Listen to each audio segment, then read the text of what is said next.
আজকে বানিয়ে নিলাম নামি দামি রেস্টুরেন্টের মতো চিকেন কাটলেট, সেটাও আবার ঘরোয়া উপকরণে। আসসালামু আলাইকুম everyone, welcome back to my channel. এই মুহূর্তে যে যেখান থেকে আমার আজকের রেসিপিটি দেখছেন, আশা করি সকলে ভালো আছেন। আজ আপনাদের সাথে শেয়ার করব মজাদার চিকেন কাটলেট রেসিপি। দোকান থেকে চড়া দামে কিনে খাওয়ার চেয়ে আপনি বাসায় কিন্তু মজাদার চিকেন কাটলেট তৈরি করে নিতে পারবেন। খেতেও হবে ভীষণ মজাদার। তো চলুন আর দেরি কেন, তাহলে ঝটপট রেসিপিটি দেখে নেওয়া যাক। প্রথমে একটি মিক্সিং বোলে নিয়ে নিচ্ছি 7টির মতো লেগ পিস। আর এই লেগ পিসগুলো ভালোভাবে আমি ধুয়ে পরিষ্কার করে পানি ঝরিয়ে নিয়েছি। প্রথমে লেগ পিসগুলোকে মেরিনেট করব, তার জন্য দিয়ে দিচ্ছি 1 চা চামচ পরিমাণ আদা বাটা আর দিয়ে দিচ্ছি 1 চা চামচ পরিমাণ রসুন বাটা। এবার হাত দিয়ে ভালোভাবে মাখিয়ে নিব। একটু সময় নিয়ে ভালোভাবে মেখে নিতে হবে। মেখে নেওয়া হয়ে গেলে চুলায় একটি হাঁড়ি বসিয়ে দিয়েছি। আর এবার এখানে দিয়ে দিচ্ছি আমি 6টির মতো আলু। এবার আমি কিছুটা পানি দিয়ে আলুগুলো সেদ্ধ করে নেব। এরপর হাঁড়ির উপরে আমি একটি রাইস কুকারে স্ট্রেনার দিয়ে দিচ্ছি। আপনারা চাইলে যে কোনো ছিদ্রযুক্ত স্ট্রেনার ব্যবহার করতে পারেন, আবার চাইলে ছাঁকনিও কিন্তু ব্যবহার করতে পারেন। এবার দিয়ে দিচ্ছি মেরিনেট করে রাখা চিকেনের লেগ পিসগুলো দিয়ে এখন আমি ঢাকনা দিয়ে ঢেকে দিচ্ছি। আর এবার আমি চুলাটাকে অন করে এখন আলু আর চিকেনের লেগ পিসগুলোকে ভালোভাবে সেদ্ধ করে নেব। চুলার আঁচটাকে মিডিয়াম রেখে ভালোভাবে সেদ্ধ করে নিতে হবে। তো লেগ পিস আর আলু দুটোই কিন্তু সেদ্ধ হয়ে গেছে। এবার আমি ঠান্ডা করে একটি মিক্সিং বোলে নিয়ে নিচ্ছি। এবার আমি লেগ পিস থেকে মাংসগুলো ছাড়িয়ে নিচ্ছি। এই যে হাড়টা দেখতে পাচ্ছেন, এটা কিন্তু ফেলে দিব না, এটা আমি পরবর্তীতে কাজে লাগাবো, তাই এক সাইডে রেখে দিচ্ছি। সবগুলো লেগ পিস থেকে আমি মাংসটাকে ছাড়িয়ে নিচ্ছি।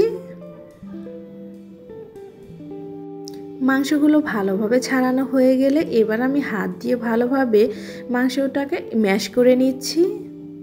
ভালোভাবে ম্যাশ করে নিতে হবে। এবার ম্যাশ করা হয়ে গেলে এর মধ্যে দিয়ে দিচ্ছি সেদ্ধ করে রাখা আলু। আর এই আলুগুলোকে আমি কিন্তু ভালোভাবে ম্যাশ করে নিয়েছি। এবার এর মধ্যে আমি দিয়ে দিচ্ছি স্বাদ মতো লবণ, 1/2 চা চামচ ভাজা জিরার গুঁড়া, দিয়ে দিচ্ছি 1 চা চামচ পরিমাণ শুকনো মরিচের গুঁড়া, আর দিয়ে দিচ্ছি এখানে গরম মশলার গুঁড়া 1/2 চা চামচ পরিমাণ। এখন দিয়ে দিচ্ছি ফ্রেশ ধনিয়া পাতা কুচি। তারপর হাত দিয়ে ভালোভাবে মেখে নিচ্ছি। হাত দিয়ে ভালোভাবে মেখে নিতে হবে, এতে করে কিন্তু চিকেন কাটলেটগুলো খুবই সফট হবে আর খেতেও ভালো লাগবে। ভালোভাবে মেখে নেওয়া হয়ে গেলে এবার আমি হাতটা ক্লিন করে হাতে সামান্য একটু তেল লাগিয়ে নিচ্ছি। এবার কিছুটা চিকেনের মিশ্রণ হাতে নিয়ে এভাবে একটু গোল করে নিতে হবে। গোল করে নেওয়া হয়ে গেলে আমি যে চিকেনের হাড়গুলো রেখেছিলাম, এবার হাড় দিয়ে আমি একটু গেঁথে নিচ্ছি। তো এক সাইড থেকে এভাবে হাড়টা দিয়ে চেপে চেপে গেঁথে নিতে হবে। আর এই কাজটা কিন্তু ভালোভাবে করে নিতে হবে। আপনি যদি হালকা করে গেঁথে নেন তাহলে কিন্তু ভাজার সময় খুলে আসবে, তাই এরকম হাত দিয়ে ভালোভাবে চেপে চেপে তারপর চিকেন কাটলেটটা তৈরি করে নিতে হবে। তো আমি ভালোভাবে চাপ দিয়ে দিয়ে এভাবে হাড়ের সঙ্গে লাগিয়ে নিচ্ছি, দেখতেই পাচ্ছেন। তো আমার একটি চিকেন কাটলেট কিন্তু তৈরি হয়ে গেছে। তো সেমভাবে আমি সবগুলো চিকেন কাটলেট তৈরি করে নেব। আপনাদের বোঝার সুবিধার্থে আমি আরেকটি তৈরি করে দেখাচ্ছি। জাস্ট চিকেনের মিশ্রণটি হাতে নিয়ে এভাবে গোল করে তারপর চিকেনের হাড়টা এক সাইড থেকে দিয়ে তারপর চেপে চেপে চিকেন কাটলেটের মতো শেপ দিয়ে দিতে হবে। আপনারা চাইলে হাড়ের পরিবর্তে যে কোনো আইসক্রিমের কাঠি দিয়েও কিন্তু এই কাজটা করতে পারবেন, কোনো সমস্যা নেই। তবে চিকেনের মিশ্রণটা গাঁথার সময় কিন্তু হাত দিয়ে চেপে চেপে গেঁথে নিতে হবে। তো এভাবে আমি সবগুলো বানিয়ে নিয়েছি, দেখতেই পাচ্ছেন। এবার আমি একটি বাটিতে নিয়ে নিচ্ছি একটি ডিম। আর ডিমটা অবশ্যই রুম টেম্পারেচারে আসার পর ব্যবহার করতে হবে। এবার 1 চিমটি লবণ দিয়ে একটি কাঁটা চামচের সাহায্যে ভালোভাবে ডিমটাকে ফেটিয়ে নিচ্ছি।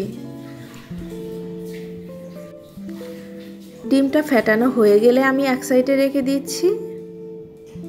এবার আমি একটি বাটিতে নিয়ে নিচ্ছি ব্রেড গ্রাম। আর এই ব্রেড গ্রামগুলো আমি বাজারে কেনা পাউরুটি ব্লেন্ডার জারে দিয়ে গুঁড়ো করে নিয়েছি।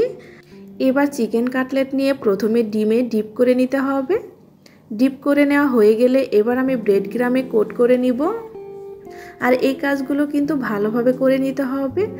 কোটিংটা যতটা ভালো হবে ততটাই কিন্তু ক্রিস্পি হবে চিকেন কাটলেটগুলো, আর খেতেও কিন্তু ভীষণ মজাদার হবে। এভাবে চেপে চেপে কোট করে নিতে হবে। আশা করছি ভিডিও দেখেই বুঝতে পারছেন আমি এই কাজটা কিভাবে করছি। তো আমি আরেকটা এভাবে ডিপ করে তারপর কোটিং করে দেখাচ্ছি। সবগুলোই সেমভাবে কিন্তু কোট করে নিতে হবে। তো সবগুলো চিকেন কাটলেট আমি একইভাবে কোট করে নিয়েছি, দেখতেই পাচ্ছেন। এবার এগুলো ফ্রাই করে নেওয়ার পালা। তবে আপনি এই পর্যায়ে ডিপ ফ্রিজে সংরক্ষণ করে রেখে দিতে পারেন। দীর্ঘদিনের জন্য কিন্তু এই চিকেন কাটলেটগুলো ভালো থাকবে। জাস্ট প্রয়োজন অনুসারে এগুলো ভেজে নেবেন ফ্রিজ থেকে বের করে। তো ভাজার জন্য চুলায় একটি প্যান বসিয়ে তারপর তেল দিয়ে দিয়েছি, আর তেলটা যখন গরম হয়ে আসবে ওই পর্যায়ে চুলার আঁচটাকে একদম লো করে দিতে হবে। এরপর চিকেন কাটলেটগুলো একে একে তেলের মধ্যে দিয়ে দিতে হবে। চুলার আঁচটাকে লো রেখে তারপর এই চিকেন কাটলেটগুলো ভেজে নিতে হবে। হাই হিটে ভাজা যাবে না, তাহলে ব্রেড ক্রাম্বগুলো আগেই কিন্তু পুড়ে যাবে আর ভেতরটা কিন্তু ভালো লাগবে না খেতে। তাই চুলার আঁচটাকে লো রেখে উল্টে পাল্টে এই চিকেন কাটলেটগুলো ভেজে নিতে হবে। বাইরেটা খুবই ক্রিস্পি আর ভেতরটা কিন্তু খুবই সফট হবে, খেতে কিন্তু ভীষণ মজাদার। আপনি চাইলে বাচ্চাদের টিফিনে দিয়ে দিতে পারেন, ভীষণ পছন্দ করবে বাচ্চারা। আবার চাইলে বিকেলে চায়ের সাথেও পরিবেশন করতে পারবেন। চাইলে ফ্রিজে সংরক্ষণ করে ঝটপট মেহমান আসলে আপনি তখন ভেজে দিতে পারবেন। এগুলো বানানো কিন্তু খুবই সহজ আর খেতে কিন্তু খুবই হেলদি এবং ভীষণ মজাদার। তো আমি গোল্ডেন করে ভেজে নিয়েছি, এরপর আমি তেল ঝরিয়ে তুলে নিচ্ছি। দেখতেই পাচ্ছেন এগুলো কতটা সুন্দর দেখাচ্ছে আর খেতে কিন্তু ভীষণ মজাদার। আজকাল বাচ্চারা কিন্তু চিকেনের আইটেমগুলো খুবই পছন্দ করে, চাইলে ঝটপট তৈরি করে দিতে পারবেন। আর টমেটো সসের সাথে আমি আজকে পরিবেশন করছি। এটা কতটা লোভনীয় লাগছে আশা করছি দেখেই বুঝতে পারছেন, আর খেতে ছিল ভীষণ মজাদার। আমার আজকের রেসিপিটি যদি ভালো লাগে অবশ্যই চ্যানেলটি সাবস্ক্রাইব করে পাশেই থাকবেন। বেশি বেশি লাইক শেয়ার কমেন্টস করবেন। আর আমার রেসিপিটি ভালো লাগলে অবশ্যই A to Z ফলো করে আপনারা তৈরি করবেন এইরকম মজাদার চিকেন কাটলেট রেসিপি। বাসায় একবার হলেও ট্রাই করবেন, আর বাসায় ট্রাই করলে আমাকে অবশ্যই কমেন্টে জানাবেন আপনাদের রেসিপিগুলো কেমন হয়েছে। সবাই ভালো থাকবেন, সুস্থ থাকবেন। আজকের মতো এখানেই বিদায় নিচ্ছি। আল্লাহ হাফেজ।